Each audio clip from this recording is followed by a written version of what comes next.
Алдымен есімізге түсірейік. Интернетте жұмыс істегенде қандай қауіпсіздік ережесін сақтау керек? Бүгінгі сабақта үйренетініміз берілген тақырып бойынша ақпарат іздеу үшін браузерді қолдану.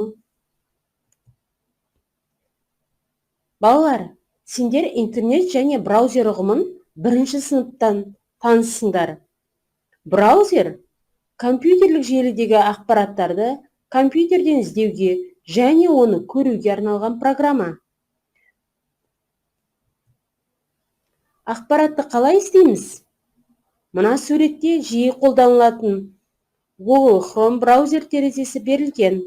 Оны интернеттен ақпарат іздеу үшін пайдаланамыз. Біле жүрейік. Google Chrome браузерін интернеттен тегін әрі тез орнатуға болады. Ол үшін мына сілтемені қолданамыз. Есте сақта, ақпаратты интернеттен іздеу үшін іздеу жолына тақырыпты жазамыз. Enter пернесін басамыз. Қажетті ақпарат пайда болады.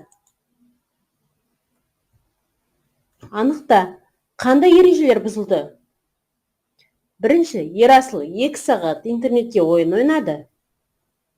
Екінші жағдайы бойынша Әсем интернетте өз туралы ақпарат жазды. Жұмыс дәптерімізді ашып, ізден орында тапсырмасын орындаймыз.